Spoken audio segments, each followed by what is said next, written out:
Untuk paparan berita dari Pulau Mutiara, Laut Cina Selatan, kita bersama-sama Harji Jack di Labuan. Silakan Harji.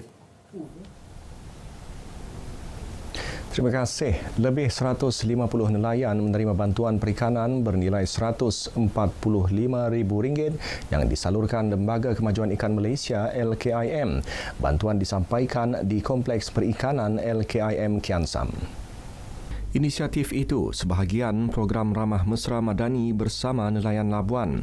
Pengerusi LKIM Muhammad Faiz Fazil menekankan pentingnya bantuan disalur dalam usaha memupuk kestabilan ekonomi dalam komuniti nelayan.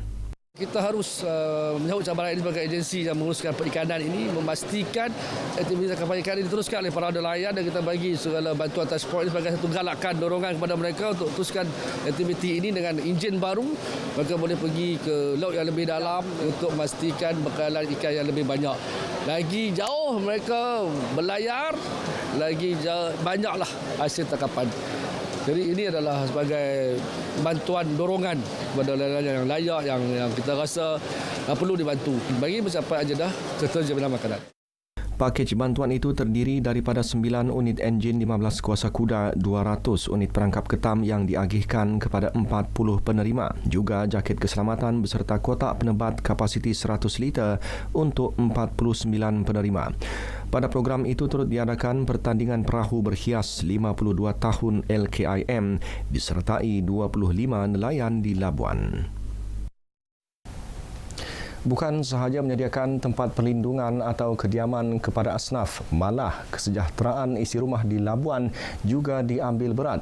Itu komitmen Majlis Agama Islam Wilayah Persekutuan Mawib.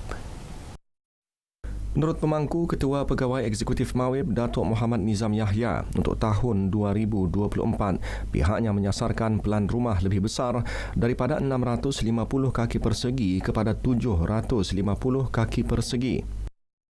Ya, sudah pasti kita sentiasa cakna supaya bantuan-bantuan yang Mawib sediakan itu relevan dengan keperluan semasa.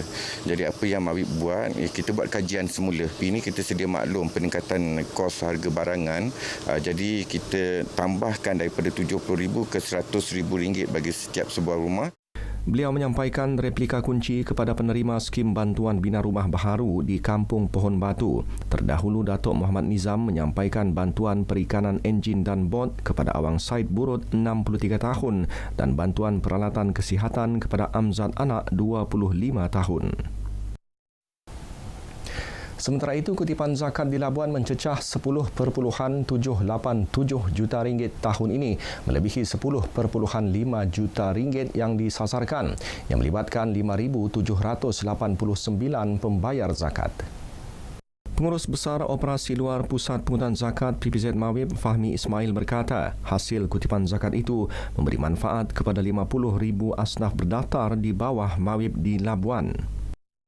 Jika syarikat berdaftar di bawah SSM, mereka akan memperoleh pelepasan cukai iaitu 2.5% daripada pendapatan agregat. Istimewanya, jika syarikat yang berdaftar di bawah Labuan FSA, mereka akan memperolehi rebate 100% daripada cukai iaitu 3% daripada keuntungan bersih.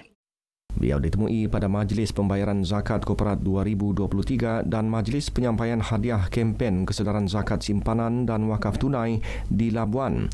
Sebanyak RM788,106.72 diserahkan kepada PPZ yang melibatkan zakat koperat daripada 9 syarikat di Labuan.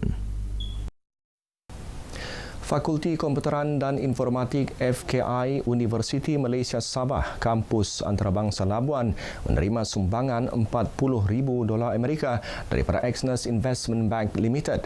Sumbangan berbentuk beasiswa itu ditawarkan kepada pelajar FKI kategori B40. Naib Chancellor UMS Profesor Datuk Dr. Kasim Mansur berkata pihaknya menyambut baik sumbangan itu bagi meringankan beban kewangan pelajar terpilih. Dalam ucapan pada Majlis Anugerah FKI dan Majlis menandatangani surat niat LOI, beliau menegaskan sebuah negara yang maju tidak bergantung kepada sokongan satu pihak industri sahaja. Sebaliknya, pelbagai pihak harus turut bersama dalam merealisasikan misi negara untuk menjadi sebuah negara yang maju dan berpendapatan tinggi. Teks ucapan beliau disampaikan pengarah UMS KAL Profesor Madya Dr. Muhammad Rizal Abdul Hamid. LOI itu ditandatangani Dekan FKI Profesor Madya Teknologis Dr. Muhammad Hanafi Ahmad dan CEO and Principal Officer Exness Investment Bank Limited David Ian Moyes.